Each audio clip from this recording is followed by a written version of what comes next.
नमस्कार बच्चों, संस्कृत की क्लास में आप सबका स्वागत है।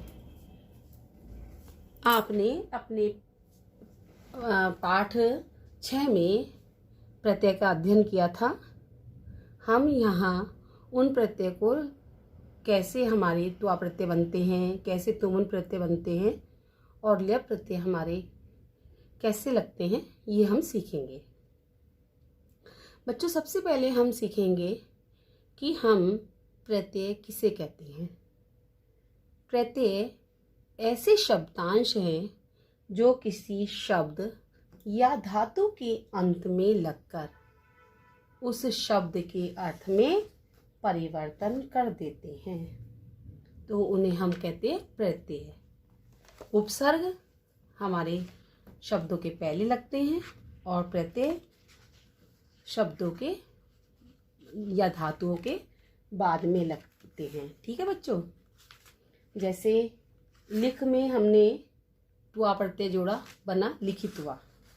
गम में हमने तुमुन प्रत्यय जोड़ा, बना गंतुम। ठीक है, ऐसे ही तो अब हम सीखेंगे प्रत्यय कितने प्रकार के होते हैं। बच्चों, प्रत्यय हमारे 3 प्रकार के होते हैं। कौन कौन से? सबसे पहले प्रत्यय कितने प्रकार के होते हैं? 3 प्रकार के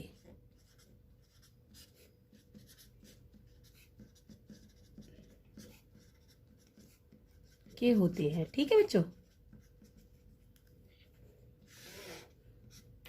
कौन कौन से होते हैं? पहला है कृत प्रत्यय, दूसरा तद्धित प्रत्यय, तीसरा स्त्री प्रत्यय। ठीक है बच्चों, जो कृत प्रत्यय हैं, जो हमारे कृत प्रत्यय हैं, वो हमारे धातुओं में लगते हैं।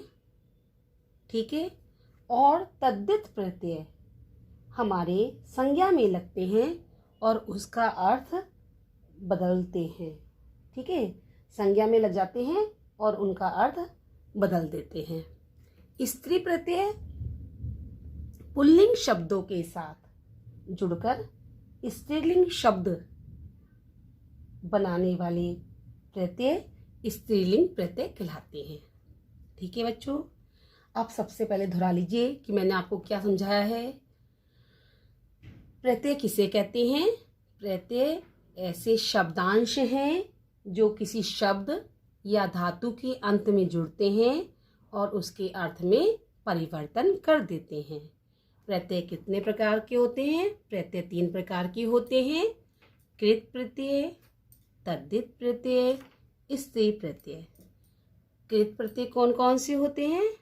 कृत प्रत्यय कौन से होते हैं या किसे कहते हैं? ठीक है, कौन से होते हैं वो अभी मैं बताऊंगी आपको। पहले सबसे पहले सीखेंगे कि किसे कहते हैं।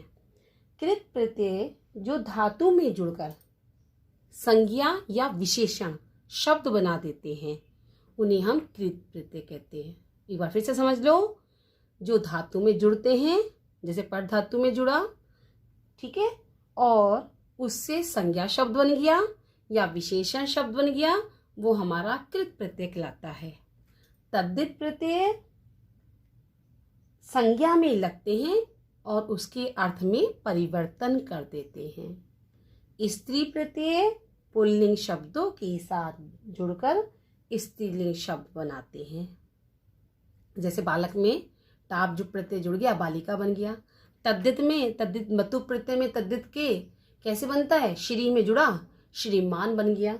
संज्ञा शब्दों में जुड़ा और उसके अर्थ में परिवर्तन कर दिया। ठीक है, विशेषण का काम करने लगे।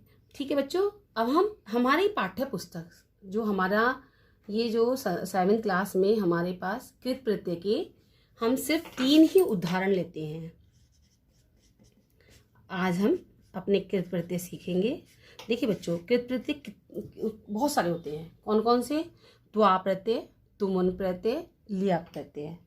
उसके बाद ता प्रत्यय जो हम 8वीं क्लास में सीखेंगे। तवतु प्रत्यय, ये भी हम 8वीं क्लास में सीखेंगे।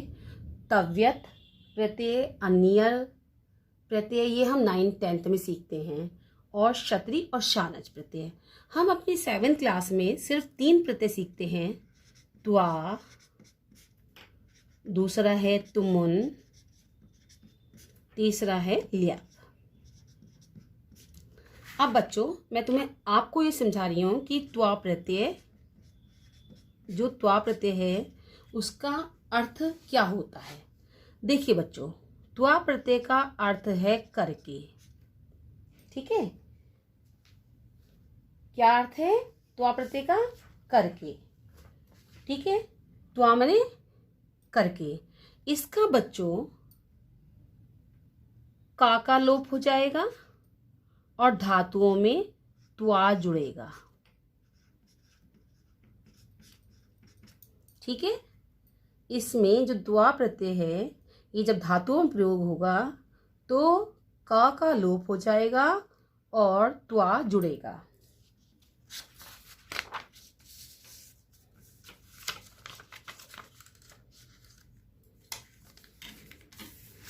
अब बच्चों ये सीखिए आप कि हम इसे लगाएंगे कैसे। ठीक है, अब हम धातु लिख लिया, प्रत्यय लिख लिया, उसके बाद शेष क्या रहा, लोप क्या हुआ और पद क्या बना।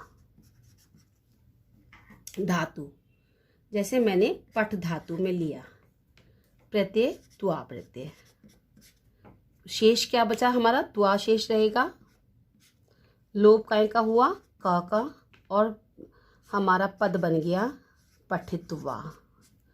बच्चों अब आपने सोचा होगा यहाँ ई कैसे लगा, पठ में जब त्वा जुड़ा तो पठत्वा होना चाहिए था। नहीं बच्चों, ये पठित्वा नहीं होगा। पठ धातु में त्वा प्रत्यय जुड़कर हमारा जो पद बनेगा वो बनेगा पठित्वा। अब इसके लिए क्या है बताती हूँ आपको। अधिकांश जो धातुएं हैं जैसे पठ धातु, हंस धातु, चल धातु, लिख धातु, तो इनमें हमारा ई का आगम होता है। ई का आगम का मतलब है ई का आना। ठीक है, जैसे ये आ गई। तो अधिकांश धातुओं में त्वा से पहले ई भी लगती है। ठीक है बच्चों, इसे आप ध्यान में रखेंगे। पठ धातु में हमने जोड़ा त्वा प्रत्यय, तो शेष तो त्वा बचा हमारा, का लोप हुआ, पद हमारा बना पठित्वा। ऐसे ही चल धातु है, त्वा प्रत्यय जोड़ा, शेष क्या रहा त्वा, लोप क्या हुआ का, पद क्या बना चलित्वा। हस धातु, इसमें हमने त्वा प्रत्यय जोड़ा, शेष त्वा रहा, लोप काय का हुआ का, पद क्या बना हसित्वा। क्या बना पद? हसित्वा। ठीक है बच्चों, पद क्या बना हसित्वा। खेल धातु है, इसमें हमने त्वा प्रत्यय जोड़ा, शेष तो हमारा त्वा बचा, का लोप हुआ, क्या बना खेलित्वा। क्या बना खेलित्वा। बच्चों एक बात ध्यान रख लीजिए, यहाँ पर मैंने आपको बताया है कि अधिकांश धातुओं में त्वा प्रत्यय से जब हम त्वा प्रत्यय जोड़ते हैं उससे पहले ई लगती है। ठीक है, दूसरी बात, जिन धातुओं के अंत में ना या मा होता है, बहुत ध्यान से समझिए मेरी बात, उनके ना और मा का लोप हो जाता है। जैसे गम धातु, त्वा प्रत्यय, अब इसे माँ का लोप हो गया, त्वा तो आधे का लोप हुआ है यहाँ पर, तो गम में भी माँ का लोप किया, क्या बन गया गत्वा। आपके पास है हन धातु, त्वा प्रत्यय जोड़ेंगे, ना का लोप करेंगे और त्वा शेष रहेगा, का लोप होगा, क्या बनेगा हातुआ। अब एक और चीज समझ लीजिए बच्चों, जिन धातुओं के अंत में श होता है। ठीक है, बहुत ध्यान से समझिए। जिन धातुओं के अंत में श होता है उनके श को श हो जाता है, और त्वा को, जो त्वा का त है ये आपका, इसको ता हो जाता है। कैसे? देखिए, मेरे पास धातु हैं दो, दृश्य और नश। दृश्य में हमने त्वा प्रत्यय जोड़ा, मैंने कहा शा को शा होगा, त्वा प्रत्यय का तो त्वा शेष रहा, का लोप हुआ।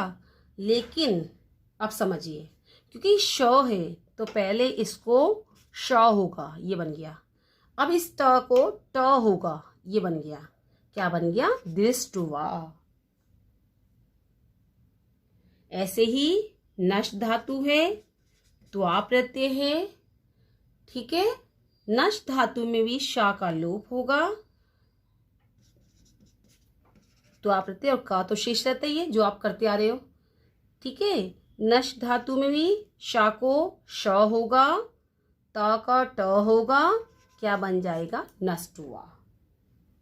इतना समझ में आया बच्चों? ठीक है, अब एक बार फिर से समझ लीजिए।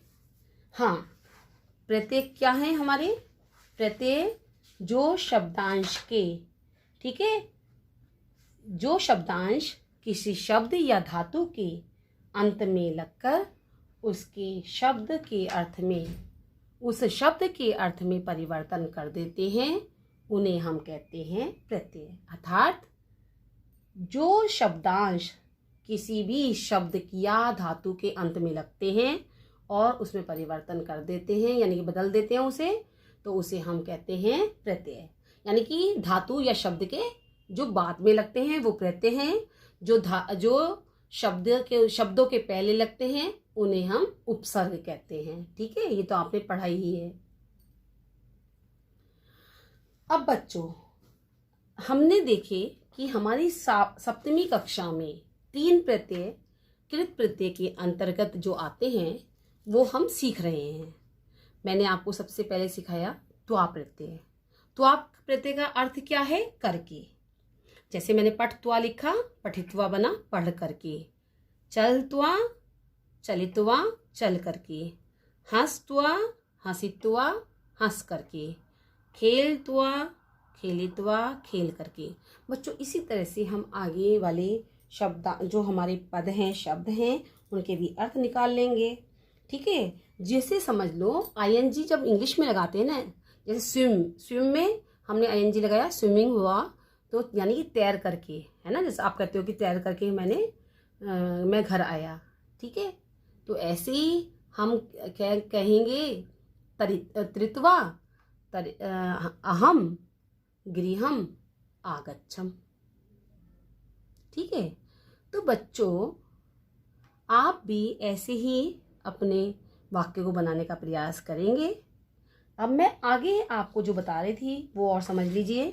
जैसे मैंने आपको बताया कि अधिकांश धातुओं में ई का आगम होगा। ठीक है, ई का आगम अर्थात त्वा प्रत्यय के जुड़ने से पहले उसमें ई आ जाएगी। ठीक है, जैसे पठ धातु में पठित्वा बन गया, चल धातु में चलित्वा बन गया त्वा प्रत्यय के जुड़ने पर, हंस धातु में हंसित्वा बन गया। दूसरी बात मैंने आपको समझाई थी कि जहाँ माँ और ना है वहाँ उनका लोप हो जाएगा। ठीक है, जैसे गत्वा बना, हत्वा बना। ऐसे ही मैंने आपको बताया कि जिन धातुओं के अंत में श होगा तो उनके श को श हो जाएगा। ठीक है, और बाद वाले जो हमारा जुड़ेगा त्वा, उसके वो ता को ट बन जाएगा। ठीक है, ये बन गया। अब आगे देखिए बच्चों, जिन धातुओं के अंत में च या व होगा बच्चों, तो जब हम त्वा प्रत्यय लगाएंगे तो च को का करेंगे और वा को ऊ कर देंगे। देखिए कैसे। जैसे मेरे पास 2 धातुएं हैं, एक तो है पच, पच का अर्थ है पकाना, एक है वच, वच का अर्थ है बोलना। ठीक है, अब जब मैंने इन धातु में त्वा प्रत्यय लगाया तो त्वा प्रत्यय लगाने पर हमारा का तो लोप होता है, त्वा शेष रख देता है। और मैंने अभी आपको बताया है कि जिन धातुओं के अंत में च होता है, ठीक है, च आ गया ना, तो उस च को का बन जाएगा, अर्थात क्या बन जाएगा, पक्तुआ, पका करके, यानी कि च को का हुआ और त्वा जुड़ गया, पक्तुआ बन गया। ऐसे ही वच, वच मैंने बोलने के लिए आता है, वच में त्वा जोड़ा आपने, वा को क्या बनेगा बेटा, अभी हमने बताया था आपको, ऊ बनेगा। वा को क्या बनता है, ऊ। देखिए बच्चों, त्वा प्रत्यय का हमारा लोप होगा, त्वा शेष रहेगा, वा को हम क्या बनाएंगे, ऊ, और हमारा क्या बन जाएगा, उक्तवा। ठीक है बच्चों, इसमें हमारा ये त्वा प्रत्यय का जो हमारा वच है, वा है, वा को क्या बनाया हमने, ऊ, चा को क्या बनाया, क, और हमारा जुड़ गया त्वा, क्या बन गया, उक्तवा, कह करके। अच्छा, एक चीज और रह गई बेटा, जैसे मैं आपको समझाती हूँ, इसमें एक धातु है कथ, एक धातु है भक्ष। कथ मैंने खेना, भक्ष मैंने खाना, जैसे भक्ष करना, यानी भक्ष का मतलब खाना, खाद भी आती है लेकिन भक्ष अलग तरीके से आ जाता है बेटा। अब इसमें भी बच्चों, भक्ष में हमने, भक्ष है, कथ है, इसमें भी का लोप होगा, तो शेष रहेगा। लेकिन एक बात मुझे यहाँ पर समझानी है आपको, जब हम इन धातुओं से धातु रूप बनाते हैं, तो हम जब धातुओं से धातु रूप बनाते हैं तो उसमें य का आगम करते हैं, अर्थात य आ जाता है। जैसे कथ में मैंने अति प्रत्यय जोड़ा लट लकार में, तो कथ अति बनता था, है ना, नहीं बनेगा, क्या बनेगा, कथयति, क्या बनेगा, कथयति, कथयतः, कथयन्ति। ठीक है, ऐसे ही भक्ष्यति, भक्ष्यतः, भक्ष्यन्ति। तो जो बच्चों या का आगम हुआ है, या आया है, तो जब हम इसमें त्वा प्रत्यय लगाएंगे तो भी या आएगा। कैसे आएगा आप देखिए, मैंने कथ में त्वा प्रत्यय लगाया, का लोप हुआ, त्वा शेष रहा, तो मेरा शब्द बनना चाहिए था कथ और त्वा। ठीक है, ये तो बनना चाहिए था, कथ का हलंत। ठीक है, क्या बनना चाहिए था, कथ में त्वा प्रत्यय जोड़ा तो कथत्वा बनना चाहिए था, नहीं बनेगा, क्या बनेगा, कथ इत्वा। इसका मतलब है कह करके। ऐसे ही भक्ष में त्वा प्रत्यय लगाया, का और का लोप, त्वा शेष रहा, भक्ष में भी भक्ष्यति बनता है, यहाँ बनेगा भक्ष इत्वा, या का आगम होगा बच्चों। तो आप इन्हें पढ़ेंगे ध्यान से, उनका अभ्यास करेंगे।